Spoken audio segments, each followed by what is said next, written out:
नमस्कार। उत्तर प्रदेश में भाजपा नेत्री के पति डीएसपी डीके शाही ने मंगेश यादव नाम के आरोपी को एनकाउंटर में मार डाला। जबकि मंगेश यादव के घर वालों का कहना है कि यादव होने के कारण पहले उसे घर से उठाया गया और उसके बाद उसका एनकाउंटर दिखाया गया। विपक्ष ये आरोप लगा रहा है कि उत्तर प्रदेश में बम पर जातिवाद चल रहा है, ठाकुरवाद चल रहा है। विपक्ष ये खुलकर कहता है कि उत्तर प्रदेश में जितने ठाकुर माफिया हैं सब मौज में है। तो आज इसी गंदी घटिया राजनीति पर बात करेंगे कि आखिर यूपी में ये हो क्या रहा है। भैया हमारे साथ भरत यादव जी हैं। मुझे लग रहा है अस्पताल से आने के बाद ये मेरी पहली चर्चा है। भरत जी कैसे हैं जी आप? कैसे मैं हैं आप? एकदम बढ़िया। आप बताइए प्रज्ञा यूपी जी। में मैं क्या हो रहा एकदम है भरत बढ़िया जी? कुशल। मैं कुछ दिन के लिए अस्पताल क्या गई, या तो गजब ढा दिया गया है भाई। उत्तर प्रदेश के मुख्यमंत्री खुलकर विधानसभा में खड़े होकर यादवों को टारगेट कर रहे हैं। और आपको वो किस्सा जी याद होगा प्रज्ञा जी। जी जो जी बारिश के प्रज्ञा समय जी। जो किस्सा हुआ था, और उनकी गोमती पुलिस नगर पूरा। वाला वो किस्सा था। गोमती हाँ नगर बिल्कुल वाला सही। वो किस्सा था जिसमें मुख्यमंत्री योगी आदित्यनाथ एक यादव और एक मुसलमान का हम्म नाम लेकर ये बात कह रहे थे कि अब इनकी बुलेट ट्रेन निकाली जाएगी, ये हम्म सद्भावना वाले लोग हैं। और यादव जबकि वो और मुसलमान लड़का के निर्दोष ऊपर। निकला। जी हाँ, वो लड़का निर्दोष था। 17 और हम्म नाम थे प्रज्ञा जी उसमें, जी। और मुख्यमंत्री योगी आदित्यनाथ सिर्फ 2 नाम लेते हैं विधानसभा के भीतर और कहते हैं कि ये सद्भावना वाले लोग हैं। मुख्यमंत्री भरत जी सवाल विधानसभा के यही भीतर है। से जो संदेश देते हैं, उस हम्म संदेश को अब उत्तर प्रदेश की पुलिस बिल्कुल कार्यान्वित करती हुई दिखाई दे रही है। हम्म उत्तर प्रदेश की पुलिस योगी आदित्यनाथ के दिए गए संदेश के ऊपर काम हम्म करते हुई दिखाई दे रही है। आप ये देखिए, मंगेश यादव नाम का ये लड़का, ये आरोपी, अभी किसी कोर्ट ने, किसी अदालत ने, किसी जज ने, किसी न्यायपालिका ने, संविधान ने कहीं से भी ये साबित नहीं हुआ था, कहीं से भी ये साबित नहीं हुआ था कि इस लड़के ने लूट की है। मंगेश यादव नाम के लड़के ने लूट की है, हम्म वो आरोपी है। आप देखिए कि विपिन सिंह सिंह नाम का एक आरोपी और पकड़ा जाता है इसी में, उसको हम्म सरगना हम्म कहा जाता है इस लूट कांड का। मुख्य डेढ़ आरोपी करोड़ जिसे की कहा जो जा रहा है। 1.5 करोड़ रुपए की जो सोनार की दुकान लूटी गई थी, उसमें उसे मुख्य आरोपी कहा जा रहा था। पुलिस वाले उसको हाथ में हाथ डालकर, हाथ पकड़े हुए लेकर जा रहे हैं। और दूसरी तरफ मंगेश यादव का घर वाले बताते हैं कि 3 दिन पहले घर से हम्म उठाया, घर से ले करके गए, और उसके बाद तीसरे दिन सुबह 5 बजे एनकाउंटर कर दिया, एनकाउंटर में मार दिया। बोले ये इधर से भाग रहा था, हम उधर से आ रहे थे, इनने हम पे पिस्टल तानी, हमने इन पे गोली चलाई। हम्म और गोली चलाने में, लेकिन पुलिस मैनुअल प्रज्ञा जी ये कहता है कि जब भी आप किसी अपराधी के साथ, किसी आरोपी के साथ मुठभेड़ करते हैं, तो आपका पहला पहला कर्तव्य है कि उसके पैर पर गोली चलाएं, उसके पैरों हम्म पर गोली मारें, उसकी किसी ऐसी जगह पर गोली ना मारें जिससे वो मर जाए। लेकिन मंगेश यादव को 2 गोलियां मारी गई प्रज्ञा जी, एक गोली के हम्म बाद दूसरी गोली। और मंगेश यादव का जब एनकाउंटर इन लोगों ने किया, अब एनकाउंटर किसने किया वो भी बड़ी दिलचस्प कहानी है प्रज्ञा जी। इन लोगों ने जब हम्म किया तो चप्पल पहनकर एनकाउंटर किया। डीके डीएसपी शाही डीके शाही। डीएसपी हैं, उनका नाम डीके शाही है, एसटीएफ के डीएसपी हैं। उनकी पत्नी का नाम रितु शाही है, ये भी एक एंगल है। उनकी पत्नी का नाम रितु शाही है। उनकी पत्नी भारतीय जनता पार्टी की पदाधिकारी हैं। उनकी हम्म पत्नी अभी जो महिला आयोग बना है उसकी सदस्य हैं। हम्म और डीके शाही उनके पति हैं। यानी भारतीय जनता पार्टी से इन लोगों का रिश्ता बहुत करीबी, बहुत पुराना, और मठ से भी इनका रिश्ता बहुत तगड़ा और बहुत करीबी है। तो हम्म योगी आदित्यनाथ, जो विधानसभा में योगी आदित्यनाथ ने कहा, उनके हम्म अधिकारी, उनके पुलिस वाले योगी आदित्यनाथ को खुश करने के लिए, जैसे उन्होंने कहा कि यादव यादव फलाना नाम है और इनकी बुलेट हाँ ट्रेन बनाएंगे, संविधान वाले लोग हैं, इनकी ट्रेन, इनकी रेल संसद बनाएंगे। भावना तो वाले रेल। लोग हैं।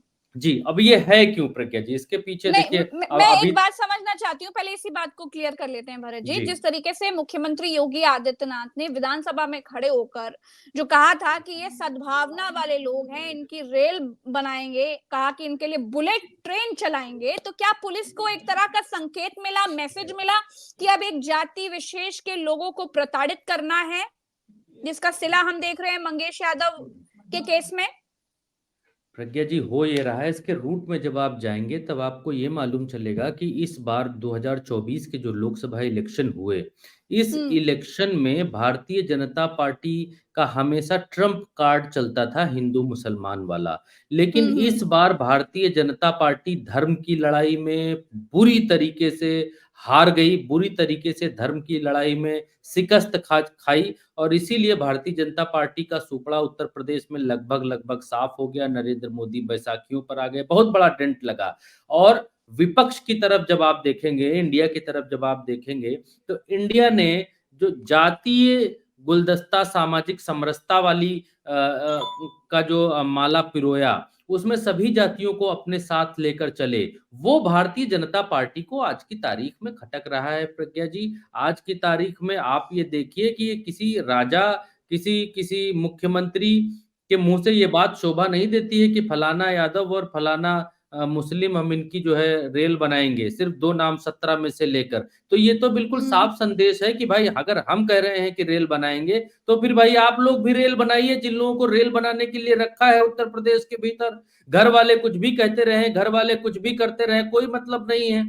आप किस तरीके के मुख्यमंत्री हैं भाई कि जब आपके उत्तर प्रदेश का, आपके प्रदेश का, आपके सूबे का नागरिक गिड़गिड़ा रहा है, माँ गिड़गिड़ा रही है, बहन गिड़गिड़ा रही है, बोल रही है कि यादव होने की वजह से मारा, खुलकर बोल रही है कि यादव होने की वजह से हम्म। मार दिया, यादव होने की वजह से मार दिया। पूछा क्यों मारा? बोले यादव होने की वजह से मार दिया। हम्म। ऐसे मुख्यमंत्रियों के कान तक बात नहीं जाती है। समझ में नहीं आता है कि उत्तर प्रदेश के भीतर क्या हो रहा है। राजधर्म का हम्म। पालन करना चाहिए। भाई आदमी-आदमी में भेद मुख्यमंत्री के लिए तो जांच नहीं हो कमेटी सकता बिठाई प्रज्ञा गई है जी। भरत जी। जांच कमेटी बिठाई गई है। जी हाँ, फर्जी एनकाउंटर की बात आप देखिए कि घर वाले क्या कह रहे हैं, घर वाले इतने गरीब हैं, अनपढ़ हैं, हम्म। पढ़े-लिखे नहीं हैं, घर वाले भी हम्म। जानते हैं कि फर्जी ले गए रात में, 2 दिन बाद मार दिया, उनके लड़के को मार दिया और जिस मंगेश यादव को बताया जा रहा है कि वो 1 लाख रुपए का इनामी था, वो बहुत हम्म। बड़ा डकैत था, वो कुख्यात अपराधी था, वो बड़ा भारी माफिया था। उसके घर की तस्वीरें, घर के विजुअल्स आप देख लेंगी प्रज्ञा जी, तो आप भावुक हो जाएँगी कि जब इतना बड़ा माफिया था, जब इतना हम्म। बड़ा खूंखार अपराधी था, तो फिर इसके घर में चूल्हे जैसी मूलभूत सुविधा भी क्यों नहीं है? इसके घर पर तिरपाल क्यों पड़ा हुआ है, छप्पर क्यों पड़ा हुआ है? इसी उत्तर प्रदेश के भीतर प्रज्ञा जी जो जो सरकारी रिकॉर्ड में दर्ज माफिया हैं, धनंजय सिंह ले लीजिए, ब्रजेश सिंह ले लीजिए, हम्म। अभय सिंह ले लीजिए और भी ऐसे कई सिंह हैं हम्म। प्रज्ञा जी, ऐसे भी और कई सिंह हैं जो मौज कर रहे हैं आज की तारीख में, जो सरकारी रिकॉर्ड्स में जिनका नाम है, माफियाओं की लिस्ट में जिनका नाम है, वो सब मजे कर रहे हैं। तो उत्तर प्रदेश की सरकार में जो विपक्ष आरोप लगा रहा है कि योगी राज में ठाकुर राज चल रहा है, वो बिल्कुल सही लगा रहा है, इसमें कोई दो राय नहीं है। अगर नहीं हम्म। होता तो इन सब माफियाओं के ऊपर भी वैसी ही कार्रवाई देखने को मिलती, जैसे अतीक के हम्म। ऊपर देखने को मिली, जैसे अशरफ के ऊपर देखने को मिली, जैसे तमाम मुस्लिम मुस्लिम जो अपराधी थे उनके ऊपर देखने को मिली। वो देखने को नहीं मिलती है यहाँ पर। यहाँ पर देखिए, अगर भेदभाव का वो आरोपी नजरिया बिल्कुल साफ दिखाई आरोपी देता है। हैं तो जांच होनी चाहिए थी, बाकी चीजें होनी चाहिए थी, लेकिन कौन जिएगा कौन मरेगा ये पुलिस नहीं तय करती। अदालत किस लिए है भाई? संविधान की बात करने वाली सरकारें संविधान को माथे से लगाती हैं और दूसरी तरफ इस तरह की चीजें हो रही हैं। क्या अरे योगी आदित्यनाथ जी को अपना समय नहीं याद आ रहा है जो संसद में फूट फूट कर रोए थे ऐसी पुलिस की प्रताड़ना से प्रताड़ित होकर? बिल्कुल सही कह रहे, इसी पुलिसिया अत्याचार की बात कहकर जब उत्तर प्रदेश में मुलायम सिंह यादव की सरकार थी, तो उस समय योगी आदित्यनाथ एमपी थे और संसद में खड़े होकर इसी बात को लेकर रो रहे थे कि हमारे ऊपर इतने मुकदमे लाद दिए, कर दिया, ऐसा कर दिया और फिर खैर उसके बाद मुख्यमंत्री बने तो अपने मुकदमे हटा लिए। लेकिन एक राजा को ये कतई शोभा नहीं देता प्रज्ञा जी, बिल्कुल शोभा नहीं हम्म। देता कि वो विधानसभा में खड़े होकर इस बात को कहें कि यादव की रेल बनाएँगे और ये सामाजिक सद्भावना वाले लोग हैं, इस तरीके से कटाक्ष करें किसी जाति को लेकर। आपके लिए तो ठाकुर भी आप ही का नागरिक है, आपके लिए यादव भी, आहिर भी, गडरिया भी, पाल भी, सभी दलित भी, आदिवासी भी, सभी आपके उसमें आते हैं, लेकिन हम्म। आप टारगेट करते हैं। जब आप टारगेट करते हैं, तो नीचे संदेश क्या जाता है प्रज्ञा जी? नीचे हम्म। संदेश यही जाता है कि टारगेट करना है। जब हमारा मुखिया, हमारा बॉस इस तरीके की हुँ। बातें कहकर खुश होता है, तो फिर जब हम ऐसे कारनामे करके दिखाएँगे, तब वो कितना खुश होगा, शाबाशी देगा, इनाम अच्छा, देगा। तो वो प्रोसेस क्या होना चाहिए था कि अगर आपने व्यक्ति को, एक आरोपी को पकड़ा है, तो आप उसको लेकर जाते थाने, पूछताछ करते, जांच करते, आगे की चीजें होती, बरामद करते कि कहाँ सोना मिला, कहाँ क्या मिला, कहाँ जवाहरात मिला, चीजें होती, लेकिन एनकाउंटर कर देना। देखिए प्रज्ञा जी, एनकाउंटर जो पुलिस कहती है कि हम पकड़ने गए, पहले उन्होंने हम्म। हम पर गोली चलाई। चलिए एनकाउंटर मान सकते हैं कि एनकाउंटर हो सकता है।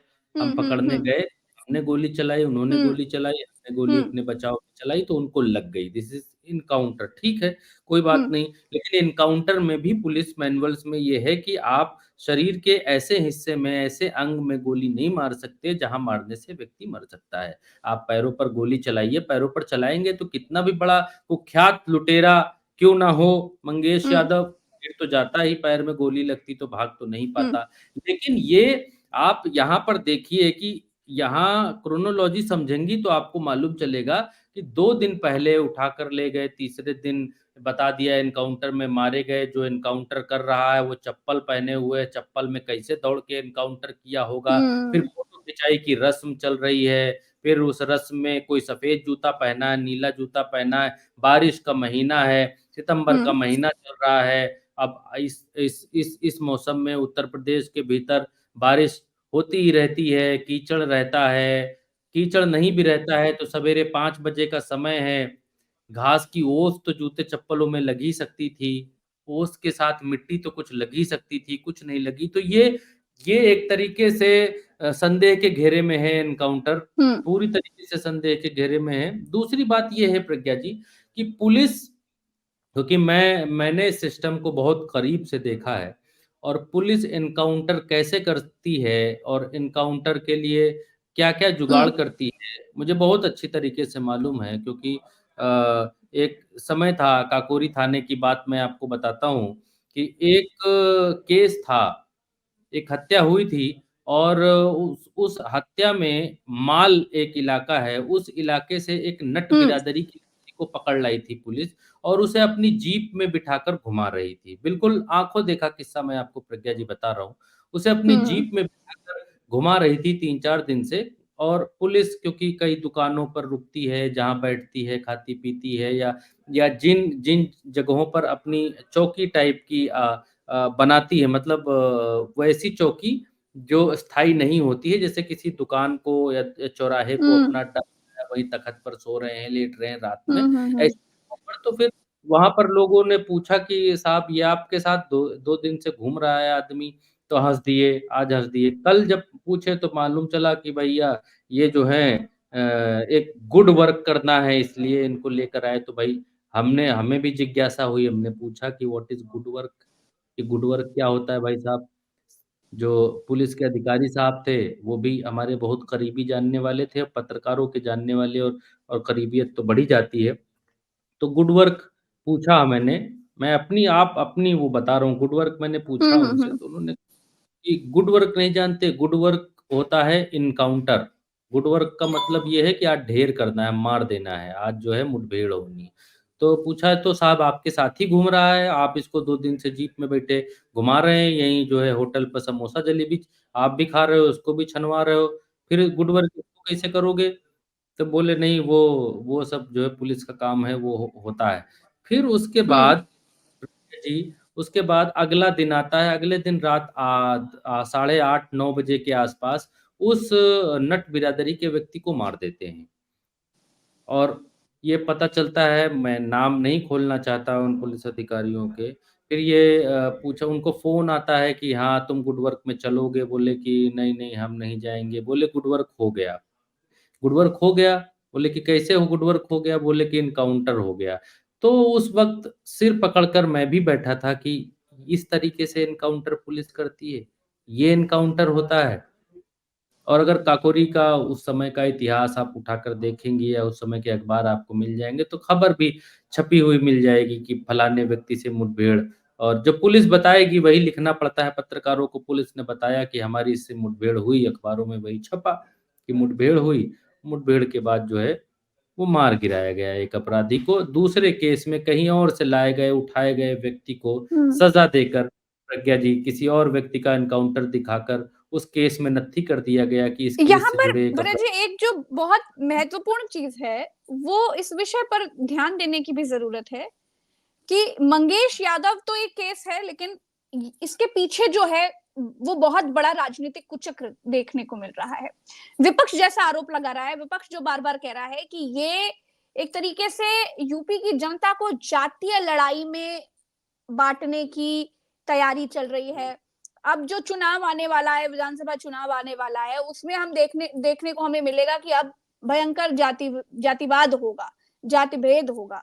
अब लोग धर्म के नाम पर नहीं, उत्तर प्रदेश में जाति के नाम पर लड़ेंगे। तो इसकी जो एक बानगी है, वो देखने को मिल रही है इस तरह के केसेस में, ऐसे एनकाउंटर्स में।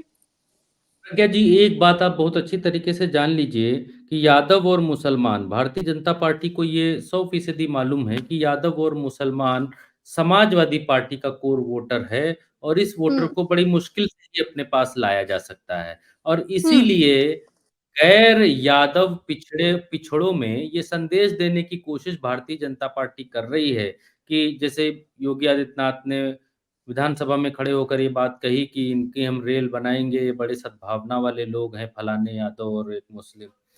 तो ये हुँ, संदेश देने की कोशिश कर रहे हैं कि यादव जाति के लोग बड़े आताताई होते हैं।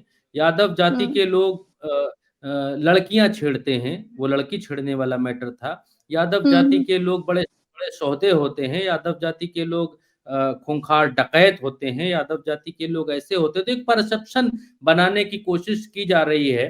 जैसे आप इस कड़ी से एक और कड़ी जोड़ेंगी तो आपको मालूम चलेगा कि जब उत्तर प्रदेश से अखिलेश यादव की सरकार जा रही थी, 2016 के एंड से 2016 से और 17 के बीच में एक परसेप्शन ये बनाया हुँ, गया कि ये गुंडों की सरकार है।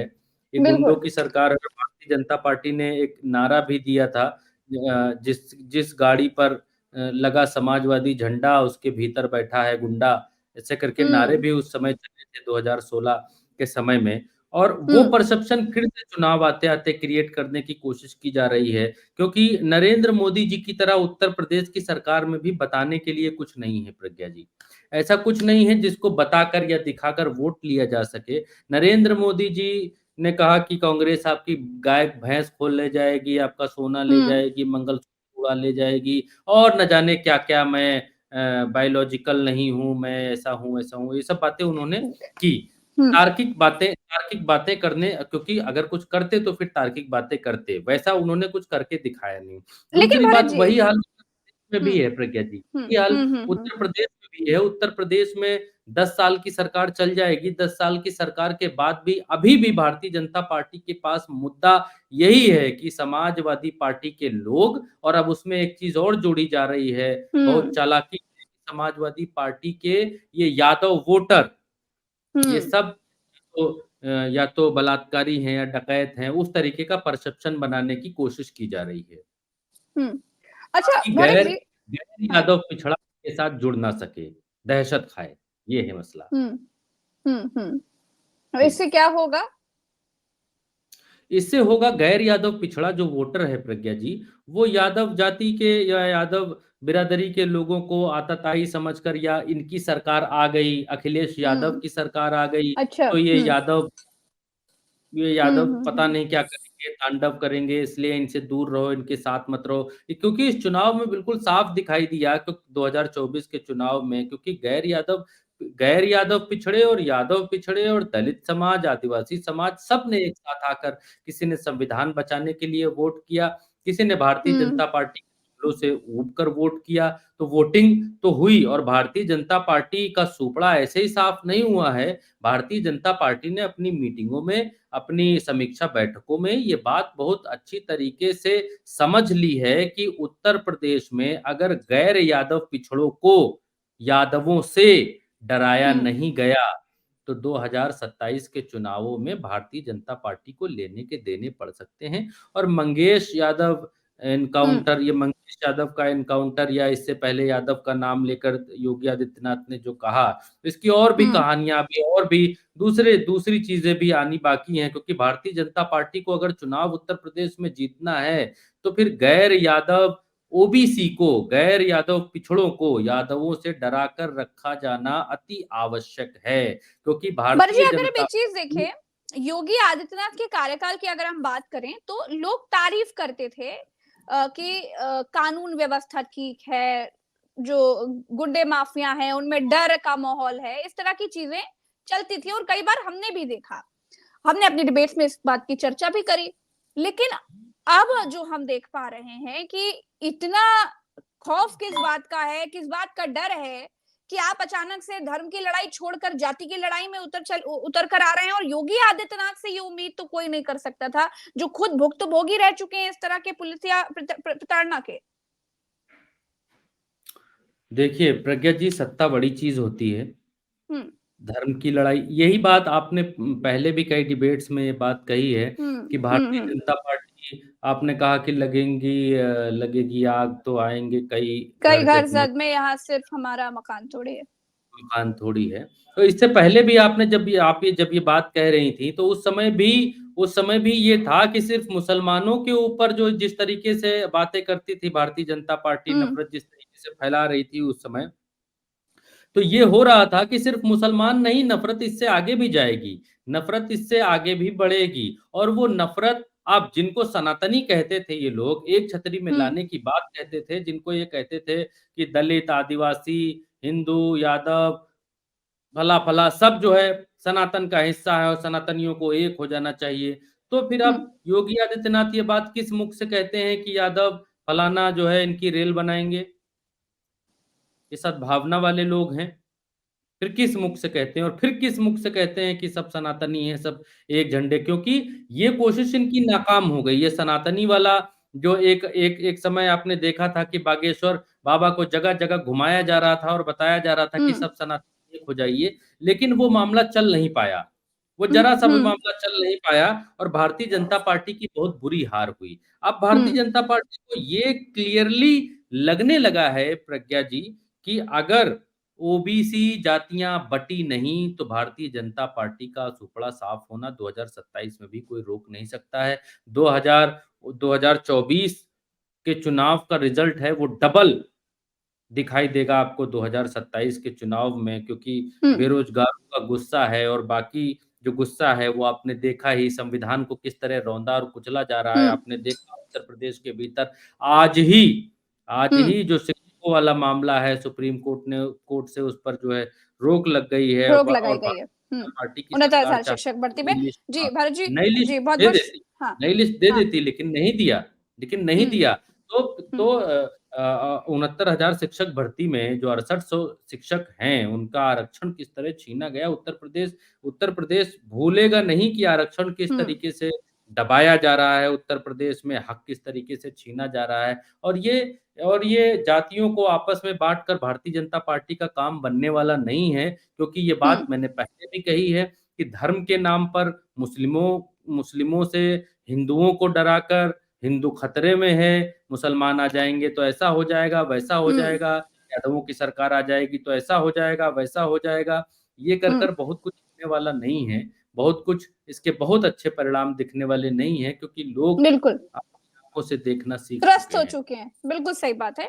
और लोगों ने आंखों से पट्टी हटानी भी शुरू कर दी है। बहुत बहुत शुक्रिया भरत जी, आपने समय दिया। जल्दी जल्दी मैं आपको बता दूं, राहुल गांधी ने इस पूरे मसले पर कहा है कि भाजपा शासित राज्यों में कानून और संविधान की धज्जियां वही उड़ा रहे हैं जिन पर उनका पालन कराने की जिम्मेदारी है। तो अभी के लिए इतना ही, हमें दीजिए इजाजत। नमस्कार, जय हिंद।